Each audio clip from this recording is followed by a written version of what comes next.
తెలంగాణలో బీసీలకు రేవంత్ సర్కార్ వెన్నుపోటు పొడుస్తుంది. 42% రిజర్వేషన్ కోటాలో అరచేతిలో అయితే వైకుంఠం చూపించి నయవంచన చేస్తోంది. ఇక ఇదే అంశానికి సంబంధించి ప్రస్తుతం మనతో డిస్కస్ చేయడానికి డాక్టర్ వకులాభరణం కృష్ణమోహన్ రావు గారు, బీసీ కమిషన్ మాజీ చైర్మన్, అలాగే బీఆర్ఎస్ నేత పల్లె రవికుమార్ గౌడ్ గారు ఇద్దరు సిద్ధంగా ఉన్నారు. Good evening sir. Good evening sir. Sir, ముందుగా మీరు చెప్పండి, ఆర్డినెన్స్ పరిష్కారమే అయితే అసలు అసెంబ్లీలో తీర్మానం ఎందుకు చేసినట్టు, రాష్ట్రపతికి ఎందుకు పంపించినట్టు, ఏమంటారు మీరు? అదే ఇప్పుడు దీన్ని మేము చాలా కాలంగా అంటే ఈ రోజు కాకుండా ఇంతకు ముందు కూడా ఇలాంటి విషయాలు చర్చించడం జరిగింది. ముందు ప్రజలను చైతన్యవంతం చేయాలనే దృష్టితోనే ఇప్పుడు ఈ డిబేట్లో మనం మాట్లాడుతున్నాం. సింధూరా, నేనేమంటున్నానంటే మీరు చేసినటువంటి పద్ధతులన్నీ సరిగా లేవు అనేటువంటి విషయాన్ని చాలాసార్లు చెబుతూ వచ్చినాము. ఆ పద్ధతులు సరి చేసుకుంటే బీసీలకు నిజంగా న్యాయం జరుగుతుంది. మీరేమో దేశానికి మోడల్ అని చెప్పుకుంటున్నారు. ఆ మోడల్ కావాలని చెప్పి మేము ఇన్ని రోజులు కోరుకుంటూ వచ్చాము. రాష్ట్రపతి గారి దగ్గర బిల్లులు ఉన్నాయి, అవి వెనక్కి రాలేదు. ఇదే గవర్నర్ గారు రాష్ట్రపతి గారికి పంపించారు. మీరు రేపొద్దున పంచాయరాజ్ చట్టాన్ని సవరించడానికి అమెండ్మెంట్ చేసి ఆ అమెండ్మెంట్ను ఆమోదింపజేసుకోవాలంటే మీరు శాసన మండలిని, శాసనసభను నిన్ననే ప్రోరోగ్ చేశారు, 20కి వాయిదా వేశారు. సాయంత్రం ఈ నిర్ణయం తీసుకున్నారు, ఆర్డినెన్స్ అంటున్నారు. ఈ యొక్క చట్ట సవరణ ఏదైతే జరగబోతున్నదో అదే 42% సంబంధించి చేయబోతున్నారు. బిల్స్ ఏమో 42% రాష్ట్రపతి గారి దగ్గర పెండింగ్ ఉన్నాయి. మీరేమో సవరణ చేసి ఆర్డినెన్స్ తీయబోతున్నారు. ఒకవైపు గవర్నర్ గారు రాష్ట్రపతి గారి దగ్గరికి ఆమోదం కొరకు పంపి ఇదే సబ్జెక్టు అక్కడ పెండింగ్లో ఉన్నప్పుడు వారి ఆధీనంలో పనిచేసేటటువంటి గవర్నర్ గారు ఆ బిల్లులను తోసిరాజని మీరు చేయబోయేటటువంటి ఆర్డినెన్స్ మీద సంతకం పెడతారా, చట్ట సవరణకు ఒప్పుకుంటారా? ఇది న్యాయపరమైనటువంటి ఒక చర్చ.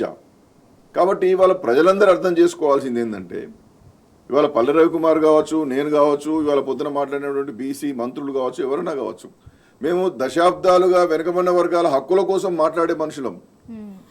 వ్యక్తిగతంగా ఏ రాజకీయ పార్టీకి చెందిన వాళ్ళమైనా బీసీల యొక్క శ్రేయస్సు కోరేవాళ్ళం.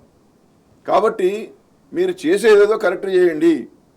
మీరేమన్నారు, మరి ఈ చట్టంలోనే ఈ మార్పులు తీసుకురావడానికి, అమెండ్మెంట్స్ చేయడానికి ఈ సర్వే ఎందుకు చేసిర్రు, ఈ బిల్లులు ఎందుకు పెట్టినరు, ఎందుకు ఆమోదించరు, రాష్ట్రపతి గారికి ఎందుకు పంపినరు, ఈ సంవత్సరం నుంచి ఈ తంతేంటి, ఈ 160 కోట్లు ఎందుకు ఖర్చు పెట్టిరని మీరు ప్రశ్నిస్తున్నారు.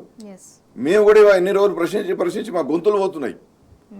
ఇవాళ సంబరాలు చేసుకుంటున్నారు. సంబరాలు ఎప్పుడు చేసుకోవాలి? మీరు రిజర్వేషన్లు అమలు చేసినప్పుడు, దాని ప్రకారం ఎన్నికలు జరిగినప్పుడు సంబరాలు చేసుకుంటాం. మేము కూడా సంబరాలు చేస్తాం, మేము కూడా రాష్ట్ర ప్రభుత్వాన్ని అభినందిస్తాం. కాబట్టి వాటికైనా ఈ రాష్ట్ర ప్రభుత్వంలో ఒక మేలుకొల్పు రావాలి. మీరు తప్పు మీద తప్పు చేస్తూ, బీసీలకు రావాల్సినటువంటి రిజర్వేషన్లు రాకుండా చేస్తూ, రిజర్వేషన్లు లేనటువంటి ఎన్నికలు ఏర్పాటుకు మార్గం సుగమం చేస్తున్నారు. మీరు 42కు మార్గం సుగమం చేయడం లేదు. అసలు ఉన్న రిజర్వేషన్లు కూడా పోయేటటువంటి ఒక దుర్మార్గమైనటువంటి చర్యకు మీరు ఇవాళ ఏర్పాట్లు చేస్తూ ఉన్నారు. కాబట్టి ప్రభుత్వం రియలైజ్ కావాలనేటువంటి విషయాన్ని మనం చేస్తూ ఉన్నాం. సార్, రవికుమార్ గారు, మీరు చెప్పండి, అంటే ఎట్ లాస్ట్ ఏం లేదు అంటే కోర్టుకు ఎవరెళ్ళినా కూడా రిజర్వేషన్ల అంశం మీద బీఆర్ఎస్ మీద నెపం మోపడానికే రాష్ట్ర ప్రభుత్వం ఇవాళ ఇలా చేస్తుందని అనుకోవచ్చా? సింధూరా గారు, వాళ్ళ తెలంగాణలో బీసీలకు 42% రిజర్వేషన్లు కల్పించి చట్టబద్ధంగా స్థానిక ఎన్నికలు నిర్వహిస్తామని చెప్పి, ఆ విషయానికి తెలంగాణలో ఏ రాజకీయ పార్టీ కూడా, బీఆర్ఎస్ సహా ఎవరు కూడా, అందరూ కూడా సంపూర్ణంగా మద్దతు ఇవ్వటానికే సిద్ధంగా ఉన్నారు. ఇచ్చారు కూడా. వీళ్ళు కులగన్న అశాస్త్రీయంగా, ఇప్పుడు మిత్రులు కృష్ణమోహన్ రావు గారు చెప్పినట్టుగా కులగణన బీసీ కమిషన్ వేసి దానికి అసంబద్ధంగా వేసినా అట్లా కాదు, ఇట్లా చెయ్యండి అని సూచించడం, లెక్క పెట్టలే, హైకోర్టు వేయడంతో డెడికేటెడ్ కమిషన్ అన్నారు. ఆ డెడికేటెడ్ కమిషన్ కూడా అర్థం పర్థం లేకుండా, దానికి ఎటువంటి ఒక హేతుబద్ధంగా, లేకపోతే దానికి ఒక మెకానిజం లేకుండా, ఎక్స్పర్ట్స్ లేకుండా చేసిండ్రు. ఆ లెక్కలు కూడా అశాస్త్రీయంగా మొత్తం దాదాపు ఏ పారామీటర్గా ప్రకారంగా చూసినా బీసీ లెక్కలు తెలంగాణలో బీసీలు 52% పైగా ఉంటారు. అదే వీళ్ళు చెప్పినటువంటి కొత్త సూత్రీకరణ ఏంటంటే ముస్లింయేతర బీసీలు, ముస్లిం బీసీలు, హిందూ బీసీలు, ముస్లిం బీసీలు అని అట్లా కలిపి 56 అంటే 46కు తీసుకొచ్చారు. బీసీలు 52 ఉన్నాడు అంటే దాదాపు 40 నుంచి 50 లక్షల మంది బీసీలని చంపేసిండ్రు లెక్కల్లోనే. అయినా కూడా అది చేస్తాం మళ్ళీ ఏదో చేస్తామన్నారు. ఇప్పటి వరకు బీసీ కమిషన్ లెక్క తెచ్చలే, చెప్పలే. ఫైనల్గా తెలంగాణలో చేసినటువంటి మీరు గణాంకాలు చేసిండ్రు కదా, సర్వే చేసిండ్రు కదా, అట్లో బీసీ జనాభా ఎంత అన్నది ఫైనల్గా తుది నివేదిక చెప్పాలి. ఏ ప్రాతిపదికన ఇవాళ మీరు చేసిండ్రు, చాలా సాంకేతికమైన అంశాలు ఉన్నాయి. అయినప్పటికీ కూడా ఇది ఒక బీసీలుగా మేము కూడా ఏ రాజకీయ పార్టీలో ఉన్నా ఏ విధంగా ఉన్నా కూడా దశాబ్దాలుగా ఈ బీసీల అభ్యున్నతి కోసం రాజకీయంగా సామాజికంగా ఆర్థికంగా బీసీల అభ్యున్నతి కోసం తనలాడుతున్నటువంటి వాళ్ళం, ఆ వర్గాల నుంచి ఎదిగొచ్చినటువంటి వాళ్ళం. కాబట్టి ఇప్పటికే 3 తరాలు నష్టపోయింది కాంగ్రెస్ పార్టీ చేసినటువంటి నిర్వాకం వల్ల. ఈ దేశంలో బీసీలు 3 తరాలు నష్టపోయినాయి అన్ని రంగాల్లో. ఇప్పటికైనా ఏదో ఒక ప్రయత్నం సరే కాబట్టి సహకరించాలన్న ఉద్దేశంతో మేము మా పార్టీలో ఒప్పించుకొని కన్విన్స్ చేసి ఒప్పించుకొని దానికి సంపూర్ణంగా మద్దతు ఇచ్చినాం. అయినా కూడా పని చేయలే. ఎంతసేపు వాళ్ళు ఏమైందంటే తీర్మానం అసెంబ్లీలో బిల్లు పెట్టి బీసీ 42% రిజర్వేషన్స్ దాన్ని బిల్లుని ఆమోదింపజేసుకొని 4 నెలలు అవుతుంది కేంద్ర ప్రభుత్వానికి పంపించి రాష్ట్రపతికి పంపించి. ఇప్పటి వరకు అనేక సందర్భాల్లో మేము అడిగినాం, మీరు పార్లమెంటుకు అక్కడ పంపించినారు, దానికి సంబంధించి చట్టబద్ధత కల్పించడం కోసము అట్లీస్ట్ తమిళనాడు ఒక మోడల్ ఉన్నది ఇప్పటికే. ఆ తమిళనాడు తరహాలో కనీసం అందరం పోయి అఖిలపక్షం తీసుకుపోయి ముఖ్యమంత్రి గారు మీరు అఖిలపక్షాన్ని తీసుకుపోయి ఒక కేంద్ర ప్రభుత్వం ఒత్తిడి చేసి ఆ ప్రయత్నం చేద్దాము. రాజకీయంగా ఒత్తిడి చేస్తే తప్ప పరిష్కారం కాదు. ఎందుకంటే మనకు క్లియర్గా 1993లో తమిళనాడు కూడా ఇట్లాగే వచ్చినప్పుడు వాళ్ళు చట్టం చేసుకున్నప్పుడు ఆ రాష్ట్ర ప్రభుత్వం కొట్టేసింది. న్యాయపరమైన సమస్యలు వచ్చినప్పుడు అప్పటి ముఖ్యమంత్రి జయలలిత గారు అన్ని పార్టీలను తీసుకెళ్లి తమిళనాడులో కూర్చొని తమిళనాడు నుంచి తీసుకెళ్లి అన్ని పార్టీలు యాజ్ ముఖ్యమంత్రిగా అఖిలపక్షాన్ని తీసుకెళ్లి అప్పటి ప్రధానమంత్రి పివి నరసింహారావు గారు ఉండరు, ఆయనని కలిసి మాకున్న పరిస్థితుల్లో స్థానికంగా మా రాష్ట్రంలో ఉన్న పరిస్థితుల్లో తప్పనిసరిగా మీరు ఈ చట్టాన్ని మేము రిజర్వేషన్ చేసుకున్నాం, దీనికి పార్లమెంటు రాజ్యాంగ సవరణ చేసి 9th షెడ్యూల్లో చేర్చాల్సిందే, చేర్చే ప్రక్రియ మొదలు పెట్టేంత వరకు నేను ఢిల్లీ నుంచి కదిలేది లేదు, నా రాష్ట్ర పరిపాలన కూడా తమిళనాడు రాష్ట్ర పరిపాలన కూడా నేను ఢిల్లీ నుంచే చేస్తే అప్పటి వరకు అని చెప్పేసి రాజకీయ ఒత్తిడి పెంచడంతో అనివార్యంగా చేయాల్సి వచ్చింది.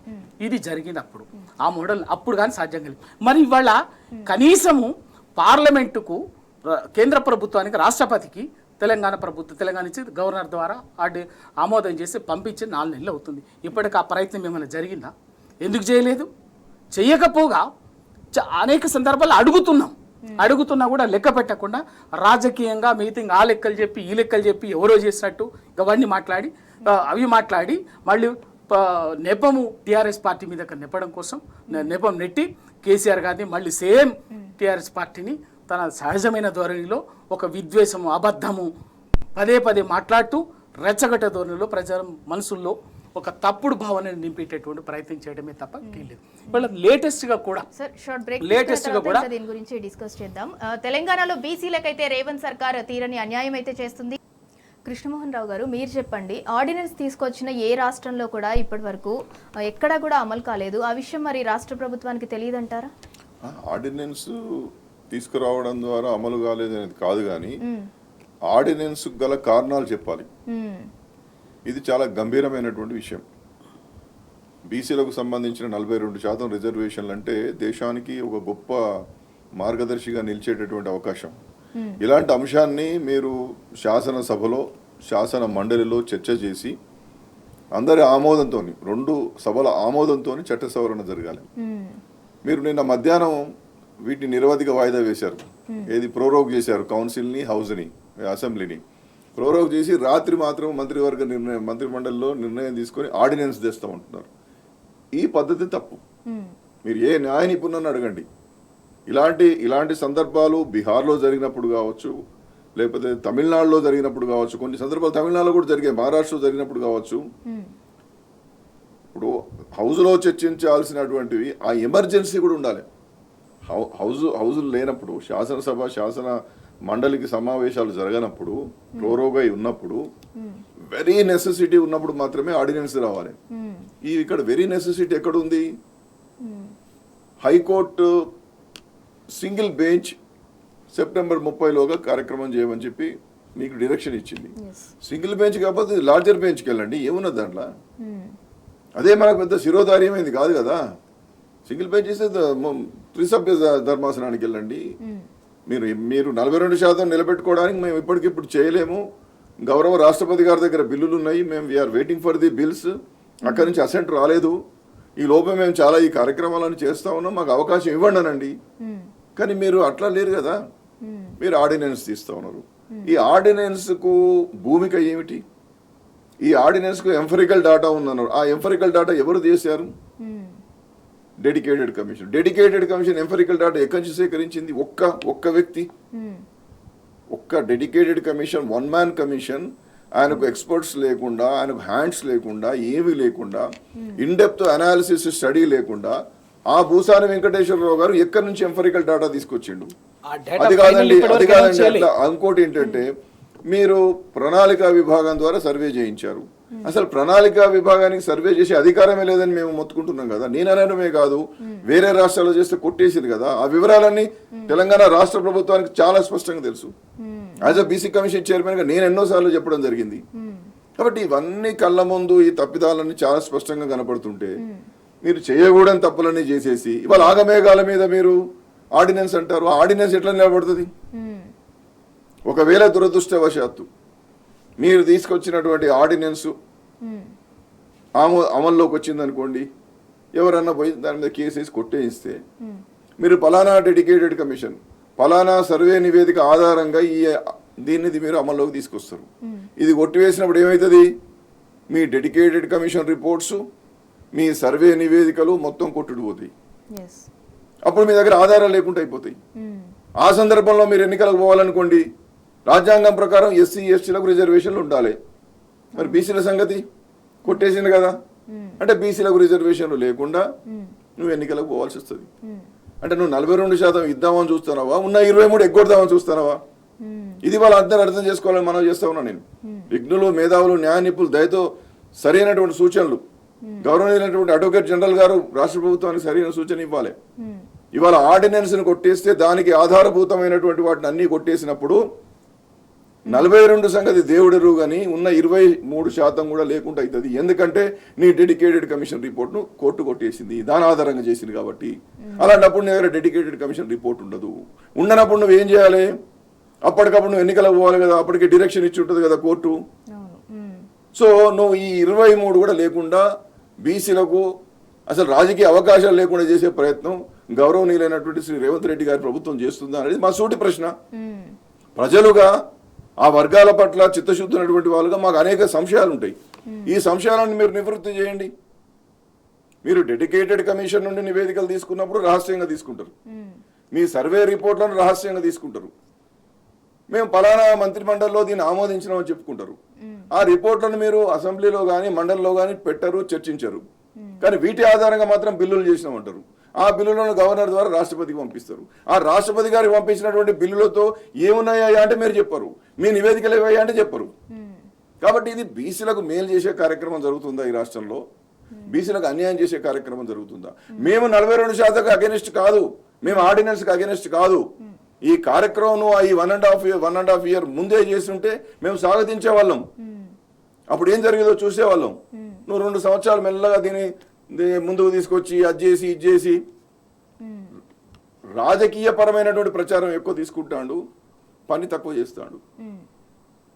ఈ రాహుల్ గాంధీ గారు, కాంగ్రెస్ అగ్రనాయకుడు రాహుల్ గాంధీ గారే చెప్తున్నారు కదా, మేము మోర్ సైంటిఫిక్గా చేసినాం మా సర్వే అని అంటున్నారు కదా. మరి మోర్ సైంటిఫిక్గా చేసిన సర్వే రిపోర్ట్ ఎక్కడున్నది? ఎవరి దగ్గర ఉన్నది? మంత్రివర్గం ఆమోదించిన తర్వాత హౌస్లు ఎందుకు పెడతలేరు? ప్రజా కార్యక్షేత్రంలో ఎందుకు చూపించడం లేదు? మా బోటి వాళ్ళకి ఎందుకు చూపిస్తలేరు? గతంలో నేను 2004 నుండి నేను ఈ తెలంగాణ గవర్నమెంట్లో కూడా మెంబర్గా 3 సార్లు చైర్మన్గా చేసిన కదా. మేము కూడా అనేకమైన రిపోర్ట్లు ఇచ్చాం కదా. మేము ఇచ్చినటువంటి రిపోర్ట్లను మేము గవర్నమెంట్కి సబ్మిట్ చేస్తే వాళ్ళు పబ్లిక్ డొమైన్లో పెట్టి ఆమోదించిన తర్వాత ఆ రిపోర్ట్లు ఇప్పుడు మీరు ఎవరైనా అడిగి తీసుకోవచ్చు. నేను చైర్మన్గా ఉన్నప్పుడు మహారాష్ట్ర రిపోర్టు తెప్పించాను, బీహార్ రిపోర్టు తెప్పించాను, గుజరాత్లో జరుగుతున్న పరిణామాలను తెప్పించాను, కర్ణాటక రిపోర్టు తెప్పించాను, మధ్యప్రదేశ్ రిపోర్ట్ తెప్పించాను. ఇవన్నీ వాళ్ళ బీసీ కమిషన్లు ఉన్నాయి. మరి అవన్నీ వాళ్ళ రిపోర్ట్లన్నీ పంపుతారు, మన రిపోర్ట్లు ఎక్కడున్నాయి? ఇవాళ చేసినటువంటి నీ భూసాని వెంకటేశ్వరరావు కమిషన్ రిపోర్టు ఎక్కడ ఉన్నవి? నీ సర్వే రిపోర్ట్ ఎక్కడ ఉన్నది? నువ్వు ఎందుకు బయట పెట్టవు, కారణం ఏమిటి? చాలా శాస్త్రీయంగా చేశారు కదా, దేశానికి ఆదర్శం కదా మీరు. వీటికి సమాధానం చెప్పమంటారు. మీరు చేసినటువంటి దాంట్లో చాలా అనుమానాలు ఉన్నాయి, మీరు పద్ధతులు పాటించలేదు, మీరు మమ్మల్ని తికమక పెట్టి అయోమయంలో గందరగోళంలో పడేసి మాకున్నటువంటి హక్కులను మీరు లాగేసుకుంటున్నారు, మాకు అన్యాయం చేస్తున్నారు. కాబట్టి మాకు మీ మీద డౌట్ ఉన్నది. ఈ డౌట్ను క్లారిఫై చేయమంటున్నాం. మేము 42% వ్యతిరేకం కాదు, మేము మీకన్నా ముందు కావాలని 40 ఏళ్ళ నుంచి కొట్లాడుతున్న వాళ్ళం. మేము అందరం రేవంత్ రెడ్డి గారు లేకముందు నుంచే కొట్లాడుతున్నాం. మేము బీసీ కమిషన్లో ఉన్నా లేకపోయినా బీసీ సంఘం నాయకులుగా మాలాంటి వాళ్ళు ఎన్నో రోజులుగా కొట్లాడుతున్నాం. కాబట్టి వాళ్ళు నాలాంటి వాడు కూడా ప్రభుత్వం మీద విమర్శ చేస్తున్నాడంటే మీకు చిత్తశుద్ధి లేదు అనేటువంటి విషయాన్ని స్పష్టం చేయడానికి, మీరు న్యాయం చేయండి అని చెప్పడానికి, భేషజాలకు పోకండి అని చెప్పడానికి, ప్రచారానికే ఎక్కువ సమయం ఇచ్చి రాజకీయ పరమైనటువంటి హంగామా చేస్తూ రాజ్యాంగ ప్రక్రియను తగ్గించేస్తున్నారు. కాబట్టి మోసం ఇది. ఇది రాష్ట్రంలో ఉన్నటువంటి బీసీ ప్రజలు అర్థం చేసుకోవాలి, బీసీ నాయకులు అర్థం చేసుకోవాలి. ఈ కార్యక్రమం చేయగానే కొంతమంది నాయకులు పోయి ముఖ్యమంత్రి గారిని వాళ్ళని అభినందిస్తున్నారు. వాళ్ళు అభినందించడానికి నేను తప్పు పడతలేను. ప్రభుత్వం చేసే మోసాన్ని మీరు పసిగట్టండి.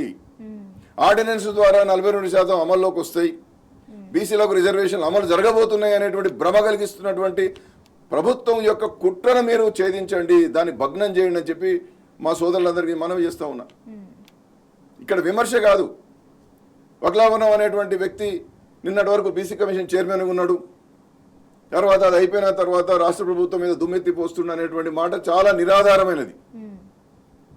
నేను చాలా ప్రామాణికంగా చర్చించడానికి సిద్ధంగా ఉన్నానని చాలాసార్లు చెప్పడం జరిగింది. కాబట్టి మా బీసీ నాయకులు కూడా అర్థం చేసుకోవాల్సింది ఏంటంటే ప్రభుత్వం చేస్తున్నటువంటిది దేనికి పనికిరాదు. జస్టిస్ ఈశ్వరయ్య గారు acting chief justice of Andhra Pradesh United స్టేట్లో ఉన్నాడు. ఆయన ఏమన్నాడు, ఇవాళ ఈ ఆర్డినెన్స్ దేనికి పనికిరాదని చెప్పిండు. అంతకన్నా పెద్దోళ్ళం మేమందరం, అంతకన్నా నిపుణులు ఈ రాష్ట్రంలో ఉన్నారా?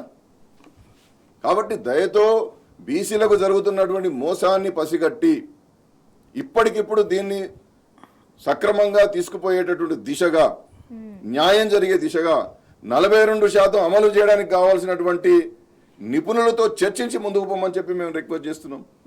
మీరు ఇవాళ ఇంత గంభీరమైన విషయంలో ఒక రిటైర్డ్ ఐఏఎస్ ఆఫీసర్ను మీరు డెడికేటెడ్ కమిషన్ చైర్మన్గా వేసిర్రు. వారికి ఉన్నటువంటి వారిని నేను తప్పుపడతలేను, కానీ వారికి అనుభవం లేదు.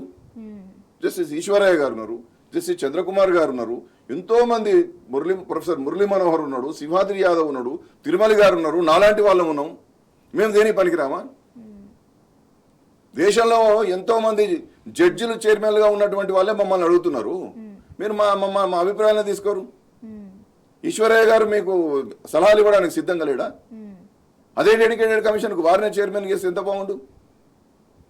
అనుభవం లేనటువంటి ఒక రిటైర్డ్ ఐఏఎస్ అధికారిని తీసుకొచ్చి ఆడ కూర్చోబెట్టి ఆయనకు ఎక్స్పర్ట్స్ ఇవ్వకుండా, ఆయనకు ఏమీ విధులు లేవు, నిధులు లేవు, కుర్చీ లేదు, ఆయన ఏం చేయమంటారు పాపం పెద్ద ఆయనను?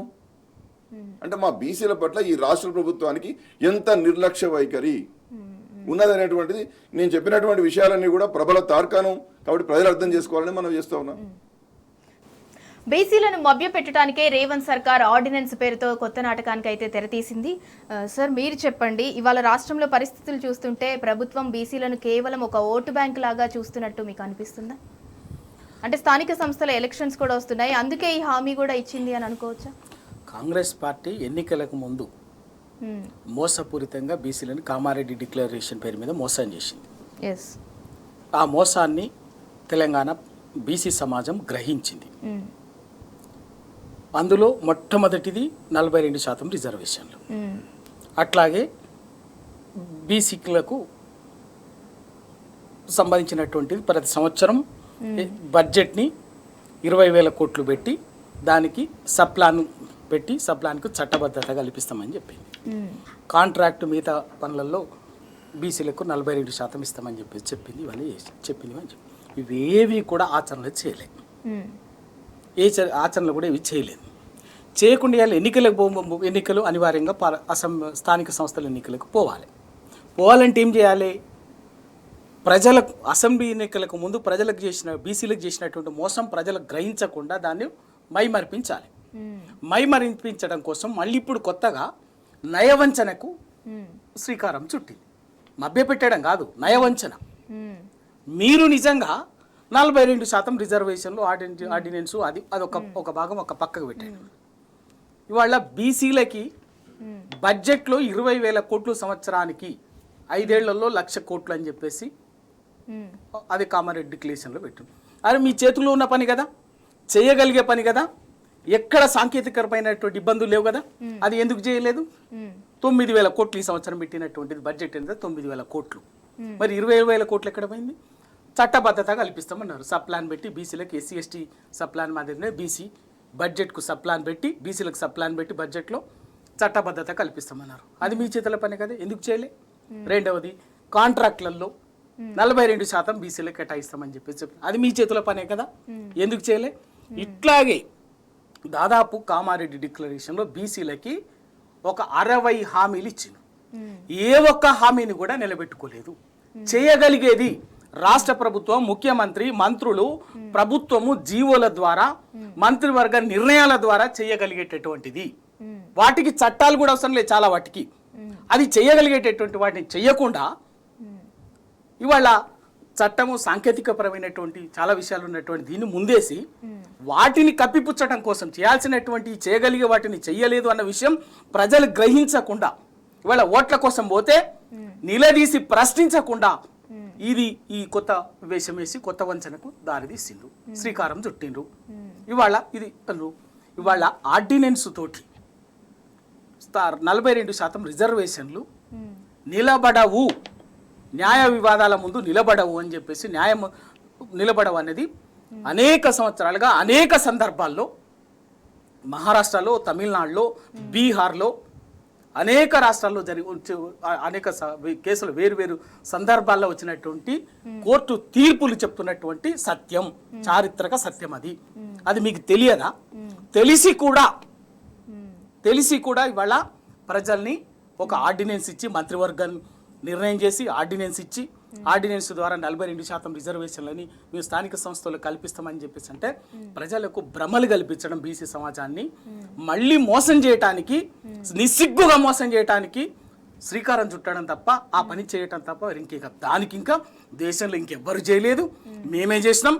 బడుగు బలహీన వర్గాలకు ఒక అద్భుతం, అద్భుతం అని వీళ్ళ జబ్బలు జరుచుకొని ఇంకా ఇదే మోడలు దేశం మొత్తం మీద అద్భుతంగా అమలు చేయబోతున్నామని చెప్పేసి రాహుల్ గాంధీ గారు, ఖర్గే గారు మాట్లాడటం అనేది తెలంగాణ ప్రజల్ని ఏ స్థాయిలో మోసం చేస్తున్నారో, ఏ స్థాయిలో వంచన చేస్తున్నారో దీన్ని బట్టి అర్థమవుతున్నది. ఇదే కేసీఆర్ గారు ఈ ప్రయత్నం చేసిండ్రు. 2018లో దీనికి సంబంధించిన అంశం వచ్చినప్పుడే 34% రిజర్వేషన్లని సుప్రీంకోర్టు అనేక సందర్భాల్లో ఇచ్చినటువంటి తీర్పులనికి ఉన్న నేపథ్యంలోనే 34% రిజర్వేషన్లని బీసీ స్థానిక సంస్థల్లో అమలు చేయటం కోసం ఆర్డినెన్స్ తెచ్చారు. ఆర్డినెన్స్కు అనుగుణంగా ఆర్డినెన్స్ ద్వారా 396 జీవో కూడా తీసుకొచ్చిండ్రు. దాన్ని 396 జీవో తీసుకొస్తే ఆ జీవోని బీసీలకి 34% రిజర్వేషన్లు కల్పిస్తూ తీసుకొచ్చినటువంటి జీవోని ఎవరు హైకోర్టులో కేసేసింది? ఎవరు? మీ కాంగ్రెస్ పార్టీ కదా, ఏపిచ్చింది కాంగ్రెస్ పార్టీ కదా. తెరవనుకోండి, స్వప్నారెడ్డి అనే ఒక సర్పంచి, గోపాల్ రెడ్డి అనేటువంటి మీరు పెంచి పోషించినటువంటి ఒక నాయకుడు, సర్పంచుల సంఘం నాయకుడు హైకోర్టులో కేసేసిండ్రు. ఇది సుప్రీంకోర్టు మార్గదర్శకాలకు విరుద్ధం, రూలింగ్కు విరుద్ధము కాబట్టి ఇది చెల్లదు అని చెప్పేసి కేసేసింది. హైకోర్టు కొట్టేసింది ఆ జీవోని, 396 జీవోని. తర్వాత కేసీఆర్ గారు ప్రభుత్వం, అప్పుడు టీఆర్ఎస్ ప్రభుత్వం సుప్రీంకోర్టు అప్పీలుకు కూడా వెళ్ళింది. అప్పీలుకు వెళ్ళినా కూడా సుప్రీంకోర్టు ఏం చెప్పింది? ఆల్రెడీగో మీరు అప్పీలుకు వచ్చారు, బాగానే ఉంది, మేమిచ్చిన రూలింగ్ ఇది ఉంది కదా, 50% గరిష్ట పరిమితి, దీని సంగతి ఏంది ఏమి అని చెప్పేసి ఆ రోజు సుప్రీంకోర్టు దాన్ని ముందేసి అనివార్యంగా సుప్రీంకోర్టు కూడా హైకోర్టు ఇచ్చినట్టు తీర్పునే 396 జీవోను కొట్టేసింది. అంటే బీసీలకు 34% రిజర్వేషన్లు కల్పిస్తూ. అంటే దీని అర్థం ఏందండి? గత్యంతరం లేని పరిస్థితుల్లో ఆ 50% గరిష్ట పరిమితికి కట్టుబడి ఉండి ఎస్సీ ఎస్టీ ఎట్లాగో రాజ్యాంగబద్ధమైనటువంటి రిజర్వేషన్లు కాబట్టి వాటిని ఎంత ప్రపోర్షనేట్గా ఉండాలో అంత కల్పించిన తర్వాత మిగిలినటువంటి వాటిని బీసీలకు 24% పెట్టి ఎన్నికలు అనివార్యంగా పెట్టాల్సి వచ్చింది. ఈ అనుభవం ఎక్కడో కాదు, బయట రాష్ట్రాలు ఉన్నాయి, కోర్టు వేరు కోర్టుల్లో ఉంది, సుప్రీంకోర్టు ఉంది. వాటితో పాటు మన తెలంగాణలో కూడా మనకే స్వీయ అనుభవం ఉన్నది. వీటన్నిటి నేపథ్యంలోనే మీరు చట్టబద్ధంగా ఒక శాస్త్రీయంగా హేతుబద్ధంగా చేపట్టాల్సినటువంటి ప్రక్రియని కేవలం ఒక పొలిటికల్ డ్రామా లాగా మార్చి రాజకీయ అవసరాల కోసం, రాజకీయ స్వార్థం కోసం బీసీ సమాజాన్ని నయవంచనకి గురి చేస్తున్నారు. ఇవాళ ఏం సరిపోదా? 70 సంవత్సరాలుగా ఇదే కాంగ్రెస్ పార్టీ బీసీలకు రాజకీయంగా, ఆర్థికంగా, సామాజికంగా, విద్యా ఉద్యోగ రంగాల్లో అభ్యున్నతికి అడ్డంకిగా ఒక మరణ శాసనం రాసింది కాంగ్రెస్ పార్టీ. నెహ్రూ గారు ఆ మోసాన్ని ప్రతి సందర్భంలో కొనసాగిస్తూనే ఉన్నారు. కలేకర్ కమిషన్ని బుట్టలు వేసిండ్రు, మండల్ కమిషన్ నివేదికను బుట్టలు వేసిండ్రు. ఆ తర్వాత ఏ సందర్భం వచ్చినా కూడా బీసీల పట్ల చాలా దుర్మార్గంగా, కుట్రపూరితంగా వ్యవహరించి బీసీల గొంతులు కోసి బీసీలని 3 తరాలుగా అన్యాయం చేసింది. ఇవాళ మా తాతలు మా తండ్రులు మేము కూడా అన్యాయం అయిపోయినాం. అయినా కూడా మాలాంటి వాళ్ళం పార్టీలుగా, ఒక పార్టీ బీఆర్ఎస్ పార్టీలో ఉన్నప్పటికీ కూడా మేము ఆ వర్గాల నుంచి వచ్చినటువంటి వాళ్ళం కాబట్టి మా తాతలు తండ్రులు నష్టపోయినటువంటి మా భవిష్యత్ తరాలన్నా కొంత ఉపశమనం పొందాలి, అభ్యున్నతి ఉండాలన్నటువంటి ఉద్దేశంతో వచ్చినటువంటి ప్రయత్నానికి సంపూర్ణంగా సహకరించడానికి బేషరతు సహకరించడానికి ఒక ప్రయత్నానికి చేసింది. ఆ ప్రయత్నం అసెంబ్లీలో కూడా టీఆర్ఎస్ పార్టీ కూడా, మా పార్టీ వర్కింగ్ ప్రెసిడెంట్ కేటీఆర్ గారు బాజాప్తా చెప్పిండు, ఎస్ దీన్ని ఖచ్చితంగా కూడా మేము స్వాగతిస్తున్నాం, దీన్ని సంపూర్ణంగా మద్దతు ఇస్తున్నామని చెప్పారు. దీన్ని చట్టబద్ధంగా కల్పించడం కోసం, దీనికి చట్టబద్ధత కల్పించడం కోసం రాజ్యాంగం సవరణ చేసి 9th షెడ్యూల్లో చేరిస్తే తప్ప ఇది చట్టబద్ధత ఉండదు, న్యాయపరమైనటువంటి చిక్కుల్లో ఇరుక్కుపోదు అని చెప్పి ఆ ప్రయత్నం చేయండి. దాన్ని ఖచ్చితంగా కూడా మేము తమిళనాడు తరహాలో మీరు ఆ ప్రయత్నం చేస్తే మా పార్టీ సంపూర్ణంగా మద్దతు ఇస్తుంది. మీరు ఏ కార్యక్రమం దానికి రోడ్ మ్యాప్ కార్యాచరణ రూపొందించండి అని చెప్పేసి మా పార్టీ వర్కింగ్ ప్రెసిడెంట్ కేటీఆర్ గారు ప్రభుత్వానికి చాలా స్పష్టంగా చెప్పారు. ఆ పని చేయలే. 4 నెలలు నడుస్తుంది అసెంబ్లీలో చట్టబద్ధ దానికి బిల్ పాస్ అయ్యి ఢిల్లీకి రాష్ట్రపతికి పంపించేసి కనీసం ఆ ప్రయత్నం చేయకుండా మళ్ళీ ఎంతసేపు రాజకీయ అవసరాల కోసం దీన్ని మాట్లాడి, సందర్భం వచ్చినప్పుడల్లా నోటితో మాట్లాడి నొసటితో ఎక్కిరించినట్టుగా ఏం మాట్లాడతారు? రిజర్వేషన్ల దగ్గర నిన్న కూడా పిసిసి అధ్యక్షుడు మాట్లాడిండు. ఏమని మాట్లాడిండు? 34% ఉన్నటువంటి బీసీ రిజర్వేషన్లని 24% తగ్గించింది కేసీఆర్ అని చెప్పేసి మాట్లాడు. దాన్ని మేము సవరిస్తున్నాం, అద్భుతం చేస్తున్నాం అని చెప్పిండు. అరే మీరు కనీసం మీరు చేసిన పని, మీరు చేసిన నిర్వాహకం అని తెలుసుకొని మాట్లాడండి కాంగ్రెస్ పార్టీ నాయకులు. ఎవరు దీనికి కూడా ఈ రిజర్వేషన్లో కూడా 2013లో కిరణ్ కుమార్ రెడ్డి ప్రభుత్వం కదా. కిరణ్ కుమార్ రెడ్డి ఎవరు? కాంగ్రెస్ ముఖ్యమంత్రి కదా. ఆ రోజు పంచాయతీరాజ్ శాఖ మంత్రిగా ఉన్నటువంటిది ఎవరు? ఇదే జానారెడ్డి గారు. మీరు మా సలహాదారుడు అని చెప్పేసి కూర్చోబెట్టుకొని మాట్లాడుతున్నటువంటి జానారెడ్డి గారే కదా, ఆయనే కదా. ఆ రోజు ఇది సుప్రీంకోర్టులో వచ్చినప్పుడు ఇచ్చినటువంటి అఫిడవిట్ ఏంటి?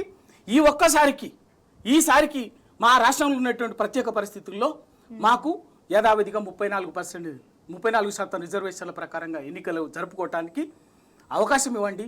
తదుపరి ఎప్పుడు ఎన్నికలు జరిగినా కూడా మేము తప్పనిసరిగా సుప్రీంకోర్టు 50% గరిష్ట పరిమితి కట్టుబడి ఉండి, సుప్రీంకోర్టు ఆదేశాలకు రూలింగ్కు కట్టుబడి ఉండి ప్రకారంగానే, దాని ఆదేశాల ప్రకారంగానే మేము ఎన్నికలు నిర్వహించుకుంటామని చెప్పేసి అఫిడవిట్ ఇచ్చింది ఎవరు? కాంగ్రెస్ ముఖ్యమంత్రి కిరణ్ కుమార్ రెడ్డి గారు కాదా? కాంగ్రెస్ ప్రభుత్వం కాదా? జానారెడ్డి గారు కాదా? అది పక్కకు పెట్టి, దాని కారణంగానే కదా ఇదంతా కూడా సమస్య ఉత్పన్నమైంది. అది పక్కకు పెట్టి ప్రయత్నం చేసింది కేసీఆర్ గారు. ప్రయత్నాన్ని, ఆ పొరపాటు సరిదిద్దడానికి చేయాల్సినటువంటి ప్రయత్నం వల్ల చేసినప్పటికీ సాంకేతికంగా ఉన్నటువంటి సమస్యలు, రాజ్యాంగము, ఇవన్నీ కూడా ఇవాళ మనకున్నటువంటి పరిస్థితుల్లో అది సాధ్యం కాలేదు. అప్పటికి ఆర్డినెన్స్ ఇచ్చినప్పటికీ కూడా అదే ఆర్డినెన్స్ మీరు ఇవ్వాలనుకుంటున్న ఆర్డినెన్స్ కేసీఆర్ గారు 2018లోనే ఇచ్చింది. ఆ ప్రయత్నం జరిగింది. ప్రయత్నం ఇది సరిపోదు అని చెప్పేసి గ్రహించి వాస్తవాల్ని ప్రజలకు మభ్యపెట్టకుండా, అవాస్తవాలతో ప్రజల్ని మభ్యపెట్టకుండా వాస్తవాలు తెలియని వాస్తవంగానే ఒక మంచిగా ప్రయత్నం చేశాడు కేసీఆర్ గారు. ఇదే మొట్టమొదటి అసెంబ్లీలో బీసీల కోసం చట్టసభలో రిజర్వేషన్ ఉండాలని అసెంబ్లీలో తీర్మానం చేసింది మా పార్టీ కేసీఆర్ గారు.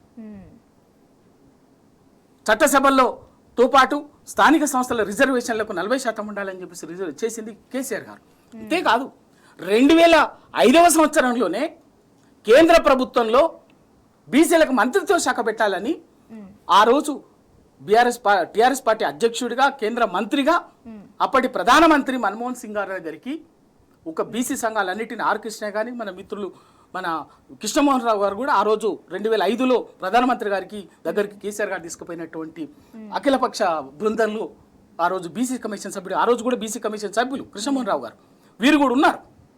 ఆ రోజు ప్రధానమంత్రి మన్మోహన్ సింగ్ గారికి తీసుకుపోయి మంత్రిత్వ శాఖ పెట్టాలని చెప్పేసి చెప్పారు. కాంగ్రెస్ పార్టీ పని చేయలే. ఇప్పటికి కేంద్రంలో బీసీ మంత్రిత్వ శాఖ లేదు. వీళ్ళు పెద్ద పెద్ద మాటలు మాట్లాడతారు.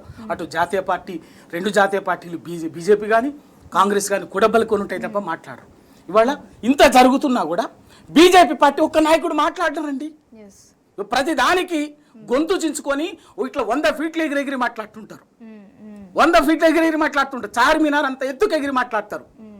మరి ఇవాళ అదే బండి సంజయ్ గారు ఓ బీసీ బిడ్డనే, మరి ఎందుకు మాట్లాడతలేరు?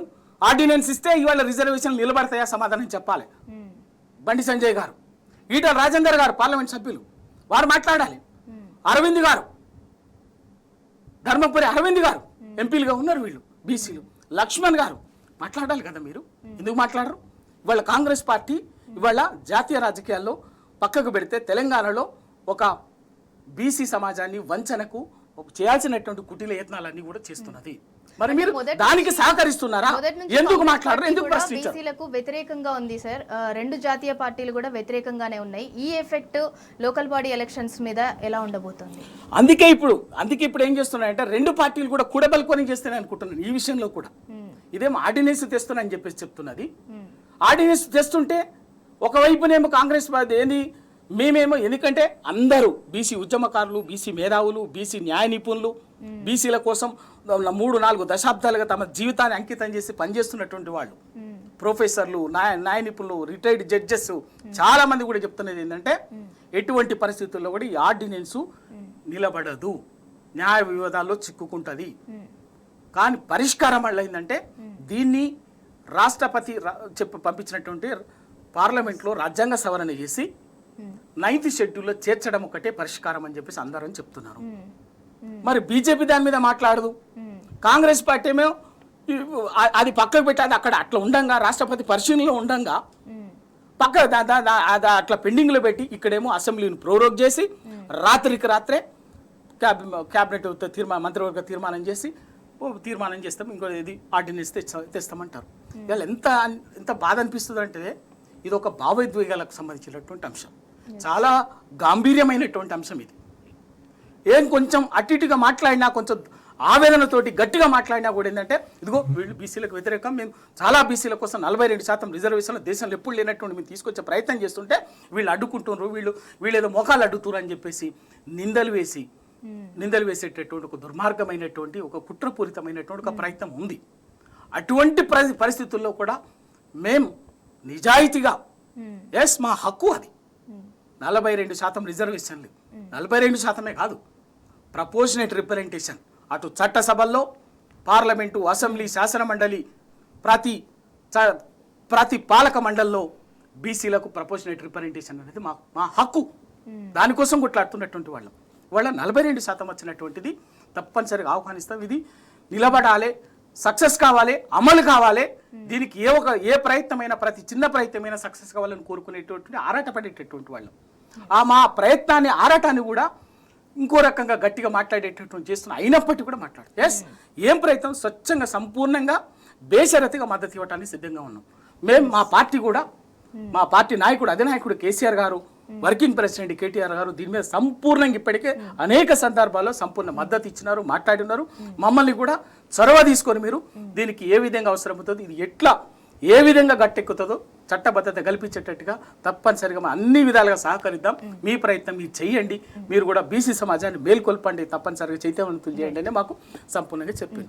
కానీ కాంగ్రెస్ పార్టీ కానీ, కాంగ్రెస్ పార్టీ నాయకులు కానీ, రేవంత్ రెడ్డి ముఖ్యమంత్రి గారు కానీ ఎంతసేపు దీన్ని రాజకీయ కోణంలో చూసి రాజకీయ ప్రయోజనాల కోసం రాజకీయ పబ్బం గడుపుకునేటటువంటి ప్రయత్నమే తప్ప ఏ రకంగానైనా దీన్ని సమస్య పరిష్కరించేటటువంటిది, దీని చట్టబద్ధత కల్పించి ఇవి 100% ఆచరణలో అమలయ్యే దిశగా ప్రయత్నం చేస్తలేరు. చేసేవాళ్ళు అయ్యుంటే ఈ పార్టీకి ఇప్పటికైనా రేపు 21వ తారీఖు నుంచి పార్లమెంట్ సమావేశాలు ఉన్నాయి. ఆ పార్లమెంట్ సమావేశాలైనా కూడా రాజ్యాంగ సవరణ చేసి దాన్ని చట్టబద్ధత 9th షెడ్యూల్ చేర్చేటట్టుగా అవసరమైతే వెంటనే టైం తీసుకోండి. అఖిల పక్షాన్ని తీసుకుపోయి ముఖ్యమంత్రి గారు రాష్ట్రపతి మీద కేంద్ర ప్రధానమంత్రి గారిని రాష్ట్రపతి గారిని కలిసి సమస్యకు ఒక చట్టబద్ధమైన రాజ్యాంగబద్ధమైనటువంటి ముగింపు పలికేటటువంటి ప్రయత్నం చేయాలి. దాన్ని మేము సంపూర్ణ సహకరిస్తామని చెప్పేసి, మా హక్కుగా దానికి మేము నిలబడతామని చెప్పేసి, మా హక్కును కాపాడుకోవడం కోసం మేము నిజాయితీగా నిలబడతాం. కొట్లాడినటువంటి వాళ్ళం.